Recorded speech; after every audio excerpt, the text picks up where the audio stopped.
हाँ, reaction of metal with non metal. अगर आप मेटल और नॉन मेटल को रिएक्ट करवाते हैं तो जो कंपाउंड बनेगा वो आयनिक कंपाउंड बनेगा। Metal will always react with non metal. जैसे बहुत सारे कंपाउंड आपने देखे होंगे, तो उसमें फर्स्ट जो फ्रंट पे होता है वो मेटल और सेकंड उसका पार्ट नॉन मेटल होता है।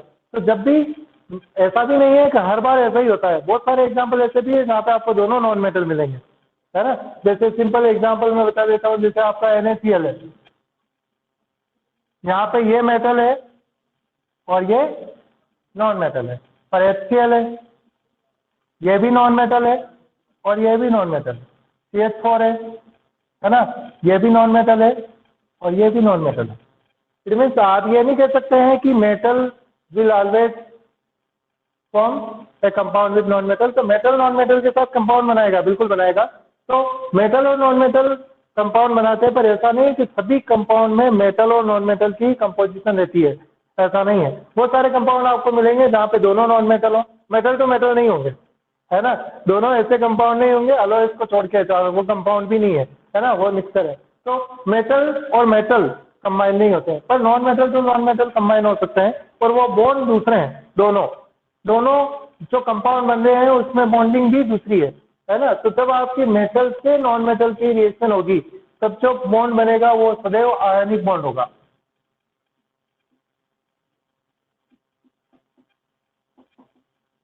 कौन सा बॉन्ड होगा? आयनिक बॉन्ड, है ना। तो अब आपको जैसे आयनिक बॉन्ड, बॉन्ड का अर्थ मतलब तुम समझना चाहो तो बॉन्ड का मतलब कुछ ऐसा होता है कि अट्रैक्शन फोर्स, जैसे Na और Cl है तो NaCl के अंदर Na प्लस होता है और Cl माइनस आयन होता है। इन दोनों के बीच में जो स्ट्रॉन्ग फोर्स ऑफ अट्रैक्शन होता है, जिसकी वजह से ये कंबाइन रहते हैं, वो बॉन्ड है। और वो किसकी वजह से होता है? अब ये बॉन्ड जो हो सकता है तुम्हारे फोर्स में दोनों है, आयनिक बॉन्ड भी है और कोवैलेंट बॉन्ड भी है। बॉन्ड तो समझ में आ गया। बॉन्ड का मतलब होता है कि बॉन्डिंग का, जैसे कोई दो दोस्त होते हैं पक्के, तो उनके अंदर परफेक्ट बॉन्डिंग होती है एक दूसरे को अंडरस्टैंड करने की। तो वो बॉन्डिंग का मतलब क्या दिखाता है? जैसे आयन हो या कोई भी दो एलिमेंट्स हो, उन दो एलिमेंट्स के बीच में अट्रैक्टिव पावर जो होता है, जो उनको बाइंड करके रखता है, वो बॉन्ड है ना।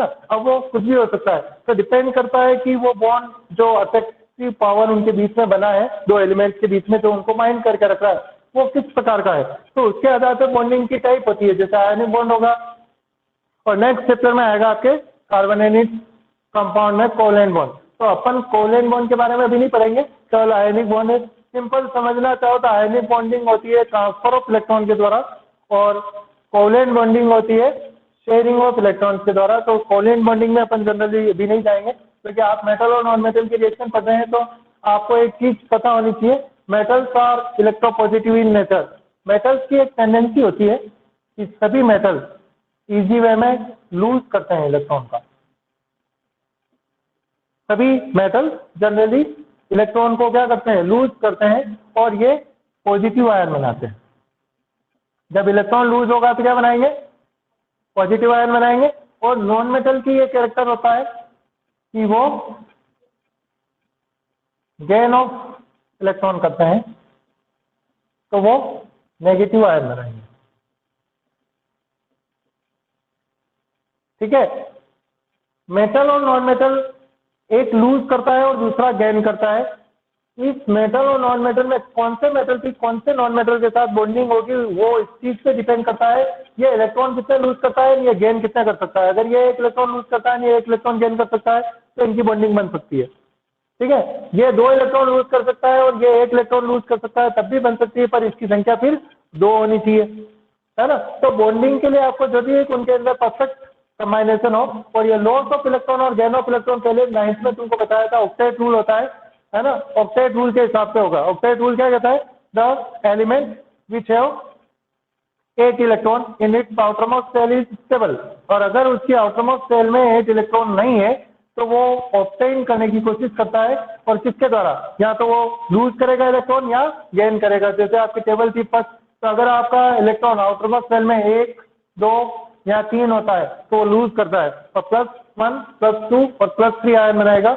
और अगर उसकी आउटरमोस्ट शेल में 5, 6 और 7 इलेक्ट्रॉन है, तो वो इलेक्ट्रॉन लेगा 5 वाला, 3 तो -3 आयन बनाएगा, 6 वाला 2 लेगा और -2 आयन बनाएगा और 10 वाला 1 लेगा और -1 आयन बनाएगा। ये आपको सभी अपने 9th क्लास में पढ़ चुके हैं। ठीक है, तो अब ये जो पॉजिटिव आयन और ये नेगेटिव आयन है, ये दोनों कंबाइन होकर एक कंपाउंड बनाते हैं और ये जो कंपाउंड होगा वो आयनिक कंपाउंड होगा और ये जो बॉन्ड होता है वो आयनिक बॉन्ड होगा।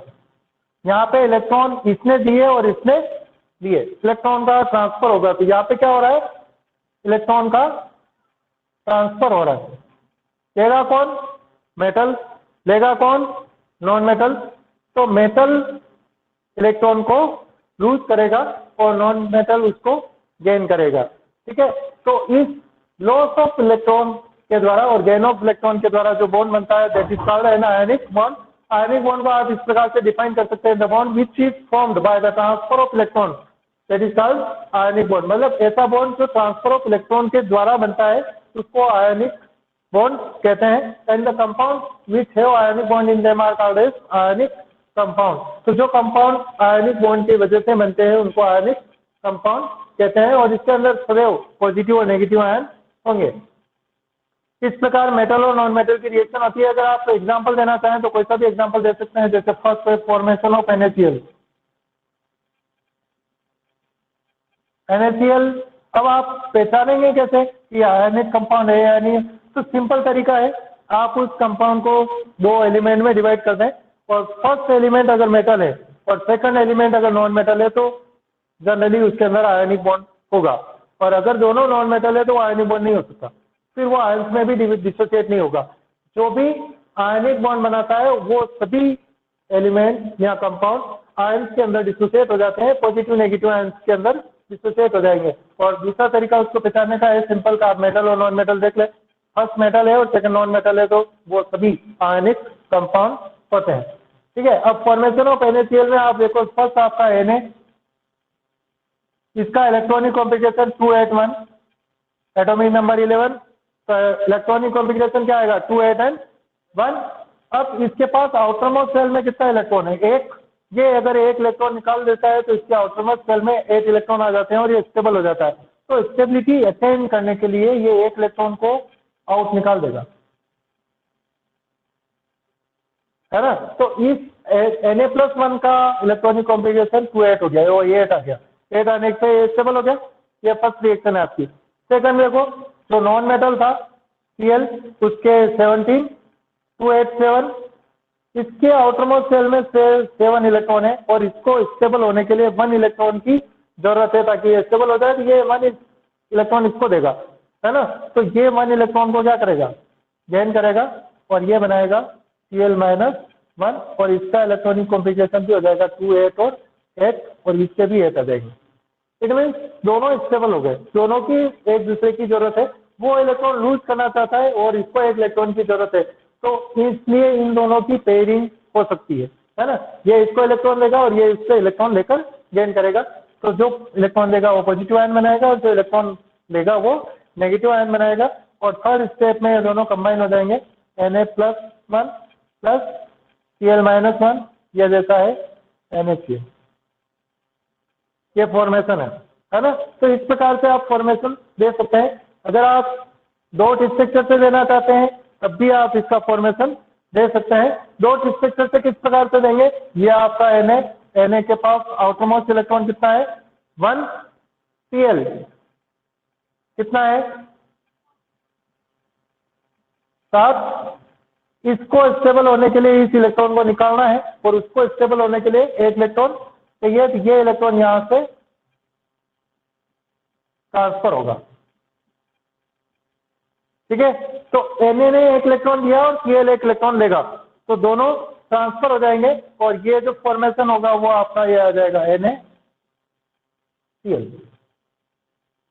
है ना। और Cl के पास 8 इलेक्ट्रॉन आ जाएंगे। आप कैसे देना चाहते हैं, दोनों तरफ से दे सकते हैं, किसी भी तरीके से आप इसको एक्सप्लेन कर सकते हैं। ठीक है, ये आपका फॉर्मेशन है NaCl का। इस प्रकार से आयनिक बॉन्ड बनता है। सेकंड एग्जांपल अगर आपको देना चाहे तो आपकी बुक का ही है MgCl2। तो अब जो एग्जांपल आएगा उसमें 2 Cl आएंगे और 1 Cl नहीं, क्योंकि Mg जो है वो इलेक्ट्रॉन लूज कितने करता है 2, तो जो आपका नॉन मेटल है उसकी काउंट भी 2 होनी चाहिए।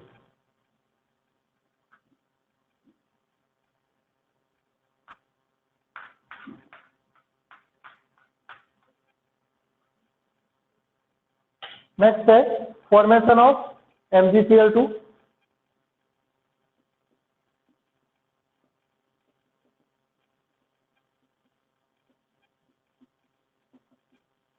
फर्स्ट स्टेप आपका Mg atomic number 12, electronic configuration 2s10 2, outermost shell में 2 इलेक्ट्रॉन आउट निकालेगा, तो Mg+2 आयन बनाएगा और 2 इलेक्ट्रॉन आउट।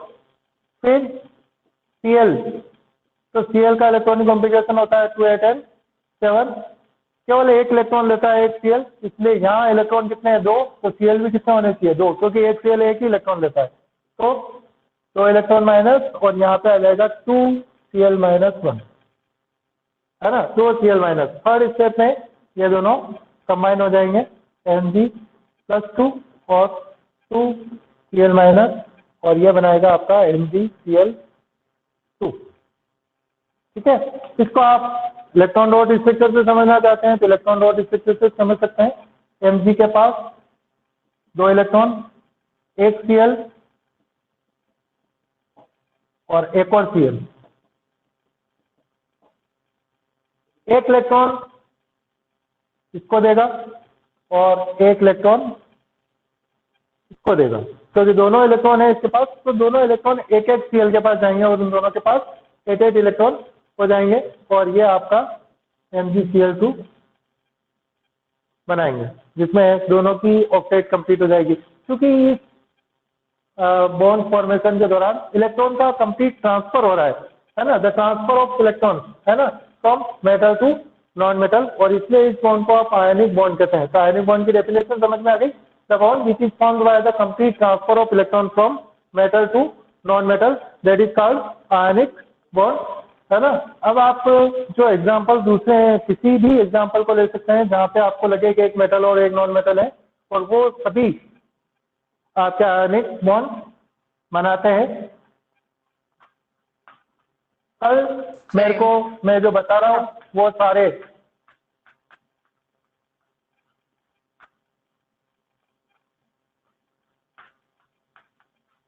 अरे सर MgBr2 का बनाओ ना। MgBr2 का आपको सिंपल Mg है फर्स्ट स्टेप में, तो 12 है, ये बनाएगा Mg+2 plus 2 electron out.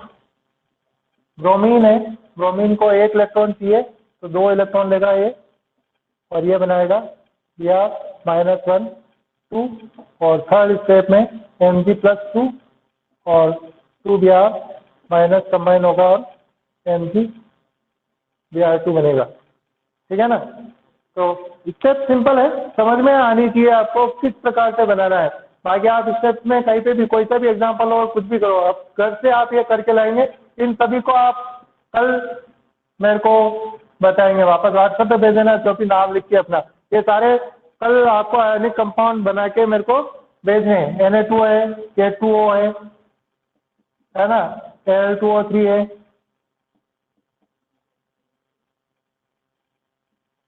MgO है, ठीक है। Yes.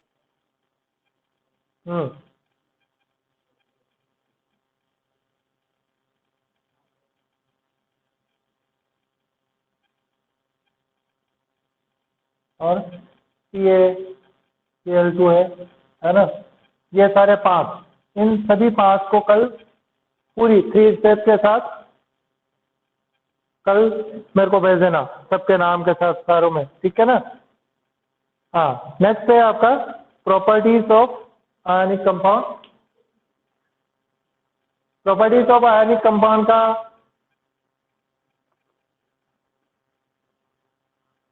लिख लो।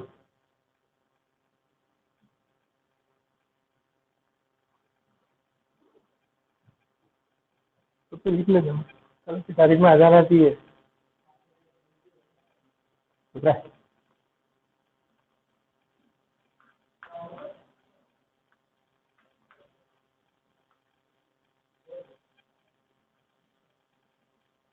हाँ, नेक्स्ट टॉपिक है आपका properties of ionic compound.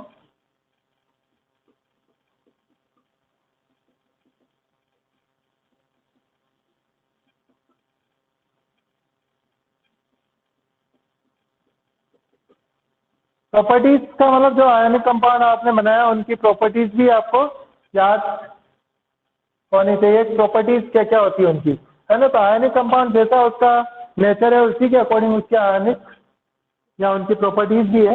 Table दे रखी है तुम्हारी बुक में 48 पेज पे। Melting point and boiling point of some ionic compound. इसको देखो, मेल्टिंग पॉइंट केल्विन में दे रखे हैं तो डिग्री सेल्सियस में 273 माइनस करके देख सकते हैं। तो 174 NaCl का मेल्टिंग पॉइंट है। अगर आप 273 मतलब 300 भी माइनस करते हैं तो 700 degree Celsius temperature. 50 degree Celsius भी काफी ज्यादा होता है ना। 50 डिग्री सेल्सियस भी अर्थ का टेम्परेचर कभी होता ही नहीं है ना। 50 डिग्री को भी अटेंड नहीं होता है। 47 या 48 डिग्री सेल्सियस भी मैक्सिमम होता है। तो ये 700 केल्विन है, 700 डिग्री सेल्सियस है, काफी हाई मेल्टिंग पॉइंट है। और ये जो मेल्टिंग पॉइंट्स हैं तो इनको आपको जब आप लिक्विड स्टेट में लाना चाहेंगे तो सभी आयनिक कंपाउंड का मेल्टिंग पॉइंट और बॉइलिंग पॉइंट बहुत ज्यादा हाई होता है। उसका आपको समझना भी पड़ेगा। बट वाई, फर्स्ट आपका फिजिकल नेचर जो प्रॉपर्टीज है इसके अंदर फर्स्ट आपकी प्रॉपर्टी है physical nature.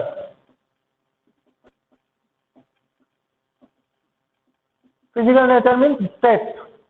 What is the state of ionic compound? Generally सारे आयनिक कंपाउंड सॉलिड होते हैं, है ना। रीजन भी आपको आना चाहिए बट वाई ऐसा होता क्यों है कि सभी आयनिक कंपाउंड सॉलिड होते हैं। तो उसका रीजन ये है कि the bond which is formed between the ionic compound is the strong because it is exist between positive and negative ion, है ना। तो पॉजिटिव आयन है एक तो, और दूसरा क्या है नेगेटिव आयन। और इस दोनों के बीच में जो फोर्स ऑफ अट्रैक्शन होता है वो स्ट्रॉन्ग होता है। तो इस फोर्स ऑफ अट्रैक्शन की वजह से जो पॉजिटिव नेगेटिव आयन होते हैं वो मूव नहीं कर पाते हैं क्योंकि उनके बीच का फोर्स ऑफ अट्रैक्शन मैक्सिमम है। और मैक्सिमम होने की वजह से उनमें कोई मूवमेंट नहीं होता है। और अगर मूवमेंट नहीं होता है तो उनकी जो स्टेट होगी वो क्या होगी? स्टेट सॉलिड होगी, है ना। तो स्टेट इसीलिए इनकी सॉलिड स्टेट होती है क्योंकि इनके बीच में जो पॉजिटिव नेगेटिव आयन के बीच में फोर्स ऑफ अट्रैक्शन जो होता है वो स्ट्रॉन्ग होता है। और due to the strong force of attraction between the positive and negative ion they show very less kinetic energy and movement and their shape and size remains definite. So the physical state is solid. ठीक है। Next point है आपका melting point and boiling point.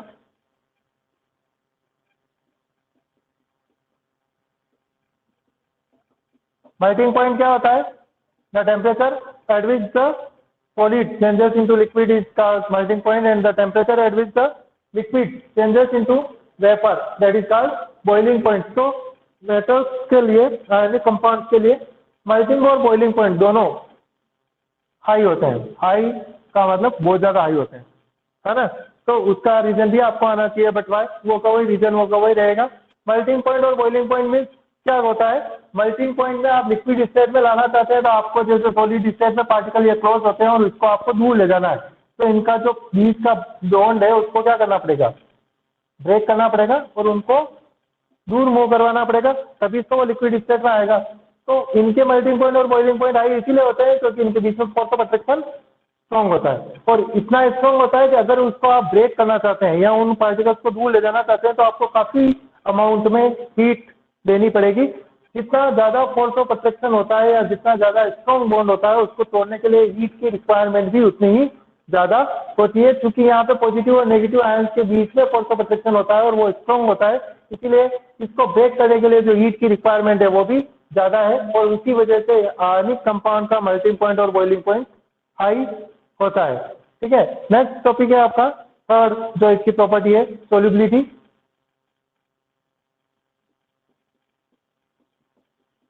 Solubility का एक nature होता है like dissolve like, है ना। सोल्यूबिलिटी का रूल है ये लाइक डिसॉल्व लाइक। का मतलब ये है कि सेम सब्सटेंस में डिसॉल्व होता है। नेचर की बात है, ऐसा नहीं शुगर में डिसॉल्व होती है, ऐसा नहीं। मतलब लाइक डिसॉल्व लाइक का मतलब होता है नेचर जो होता है वो पोलर और नॉन पोलर दोनों प्रकार का नेचर होता है। पोलर नेचर वो होते हैं जो आयंस में डिसोसिएट हो जाते हैं और जो आयन नहीं बनाते हैं वो नॉन पोलर है ना। तो आयनिक कंपाउंड क्या है, पोलर नेचर का है, क्योंकि ये आयंस में डिसोसिएट हो जाते हैं। तो ये जनरली उन्हीं सोल्यूट में, सॉल्वेंट में डिसोल्व होंगे जो पोलर हो। तो ionic compound are soluble in polar solvent like H2O, ये पोलर सॉल्वेंट है, HCl है ना। तो पोलर सॉल्वेंट होना चाहिए, ऐसा सॉल्वेंट होना चाहिए जो आयंस में डिसोसिएट हो जाए। तो लाइक डिसोल्व लाइक का मतलब समझ में आएगा। Ionic compound are the compound which is formed by the ions.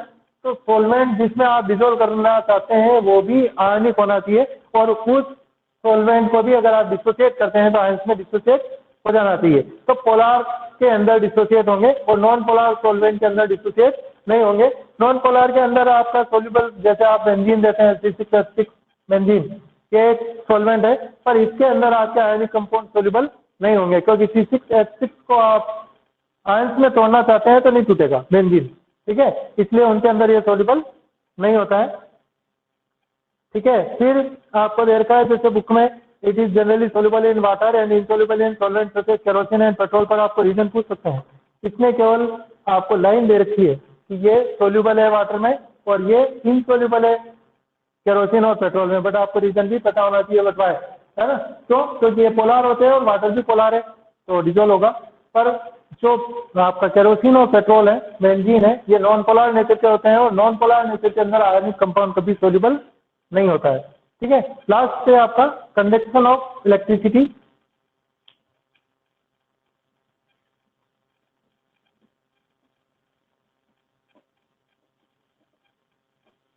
Conduction of electricity, इसके अंदर देखो इलेक्ट्रिसिटी कंडक्टेंस जो होता है वो दो चीजों से होता है, या तो आयन से होता है या फ्री इलेक्ट्रॉन से होता है। फ्री आयन और free electrons are responsible for the conductance of electricity. If there is no free electron और free ion then it is not the conductor of electricity, तो वो कंडक्टर भी नहीं होगा इलेक्ट्रिसिटी का। तो यहाँ पे आपको दो चीजें देखनी पड़ेगी। यहाँ पे आपका आयनिक कंपाउंड सॉलिड स्टेट में इलेक्ट्रिसिटी का कंडक्टर नहीं है ना। Ionic compound in the solid state are the base conductor of the electricity. But why? Because in the solid state, the ionic compound do not have the ions. उनके अंदर ions नहीं होते हैं और due to the absence of the ions, the solid is base conductor of electricity. जैसे आप NaCl लेते हैं salt, और NaCl के अंदर अगर आप दोनों वायर को अगर आप दे देंगे तो करंट नहीं आएगा, बिल्कुल नहीं आएगा, क्योंकि NaCl कंडक्टर नहीं है। तो नहीं है क्योंकि NaCl के अंदर आयंस नहीं है। NaCl तो कंबाइंड स्टेट है, NaCl के अंदर आयन ही नहीं है और फ्री इलेक्ट्रॉन भी नहीं है, तो वो कंडक्टर भी नहीं है। पर अगर इसको आप सॉल्यूशन स्टेट में जाते हैं तब NaCl को अगर आप डिसोल्व कर देते हैं वाटर में, जैसे सोल्यूबल होता है, तो Na प्लस और Cl माइनस आयन बनेंगे, तो ये परफेक्ट कंडक्टर है ना। तो सोल्यूबल स्टेट और the solution state of the ionic compound is conductor of electricity, because in the solution state ionic compound get dissociated into the ions which conduct the electricity and make the solution of ionic compound a perfect conductor of electricity, है ना। तो perfect conductor उसको बनाता है, इसी की वजह से बनाता है। फिर आपको इलेक्ट्रॉन डॉट स्ट्रक्चर अगर आपको किसी मेटल्स के या इनके देने हो इलेक्ट्रॉन डॉट स्ट्रक्चर, तो आप सिंपल तरीके से दे सकते हैं, जैसे आयनिक बॉन्ड बनाते हैं, जैसे Na है तो Na का 11, 2, 8 और 1 आपको इलेक्ट्रॉन डॉट स्ट्रक्चर में आउटरमोस्ट इलेक्ट्रॉन को लिखना है और किसी को नहीं। तो Na का इलेक्ट्रॉन डॉट स्ट्रक्चर होगा Na और 1 डॉट, है ना। ऐसे किसी का भी बनाओ, मिल जाए जिसका बनाओ, सबका बना सकते हैं, ठीक है। ये यहाँ पे खत्म हो गया। इंटरनल क्वेश्चन देखो page number 49। First question, right the electron dot structure for sodium. तो सोडियम आउटरमोस्ट शेल में कितना इलेक्ट्रॉन 1, तो Na के ऊपर केवल 1 आप डॉट शो करो या क्रॉस शो करो, वो उसके ऊपर आपके ऊपर डिपेंड करता है, कुछ भी बनाओ, वो इलेक्ट्रॉन डॉट स्ट्रक्चर है। ऑक्सीजन के ऊपर क्या आएगा 6, 6 2 6 नहीं 6 कितने आएंगे 6 आएंगे, और मैग्नीशियम के ऊपर कितने आएंगे 2, है ना, 2 8 2, और इसलिए 2 आएंगे। So the formation of Na2 and MgO by the transfer of electron, ये मैंने तुम्हारे को क्वेश्चन में होमवर्क दे दिए और ये तो इनके इंटरनल में पूछ लिया इनको, है ना, Na2O और MgO, तो आपको बताना है, मैं नहीं बताऊंगा आप, इसलिए क्योंकि मैंने तुमको होमवर्क दिया है तो मैं नहीं बताऊंगा, है ना। तो Na2O और MgO का नहीं आता है तो कल बताएंगे, पर मेरे को जैसा भी तुमको आता है, जैसा तुमने समझा उसी के अकॉर्डिंग तुम्हारा आंसर मेरे पास आ जाना चाहिए कल क्लास से पहले, ठीक है ना। और नेक्स्ट क्वेश्चन है second, why do ionic compound है हाई मेल्टिंग पॉइंट, इसका आंसर मैं बता चुका हूँ, क्योंकि due to the strong force of attraction between the positive and negative ions of the ionic compound they have high melting point. Last topic अब तुम्हारा केवल एक जो बचता है वो फर्स्ट लेसन की वजह से, इस लेसन की वजह से नहीं, कोरोजन, है ना, क्योंकि आपको फर्स्ट लेसन में कोरोजन दे रखा है तो कोरोजन के ऊपर वो क्वेश्चन फर्स्ट लेसन के हिसाब से पूछ सकते हैं। मेटल और नॉन मेटल के अंदर तो फिलहाल कोरोजन हट गया है ना, तो आपको प्रिवेंशन और उससे नहीं जाना है, फिर आपको सिंपल चीज कोरोजन की पता होनी चाहिए कि कोरोजन किस किस की वजह से होता है और किसका होता है, कंपाउंड क्या बनता है, ये चीजें जरूर आपको पता होनी चाहिए, है ना। बाकी आपको प्रिवेंशन और उससे नहीं जाना है, प्रिवेंशन कैसे करते हैं, कोरोजन के रीजन क्या क्या है वो नहीं जाना है, उससे नहीं जाना है। फर्स्ट जो है आपका कोरोजन,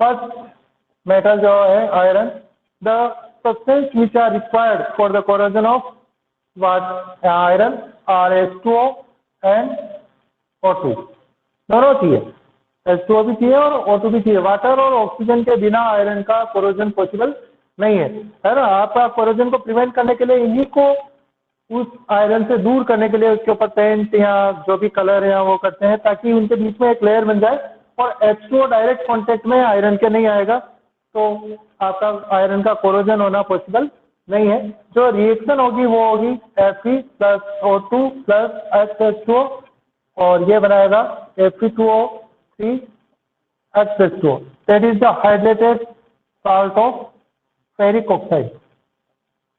हाइड्रेटेड साल्ट किसको कहते हैं, हाइड्रेटेड साल्ट जैसे तुमको एसिड बेस और साल्ट में बताया था, the salt which have the water of crystallization in it that are called hydrated salt, जिसके अंदर वाटर ऑफ क्रिस्टलाइजेशन होती है, वो गीले नहीं होंगे, उनके अंदर ट्रैप्ड होंगे water molecule, that are called hydrated salt. और ये भी फेरिक ऑक्साइड जो है वो आपका हाइड्रेटेड फेरिक ऑक्साइड बनेगा, ये आपका आयरन का कोरोजन है। सेकंड कोरोजन है आपका जैसे एल्यूमिनियम का या इसका कॉपर का मान लो, रिक्वायर्ड जो है वो CO2 और H2O, सबके लिए अलग अलग है, सबके रिक्वायरमेंट भी अलग है, जो प्रोडक्ट आपका कोरोजन में बनेगा वो भी अलग है। Cu प्लस CO2 ये बनाता है CuCO3 और Cu प्लस H2O ये बनाता है CuOH2। इसका कलर ब्राउन होता है और इसका ब्लूइश ग्रीन कलर होता है।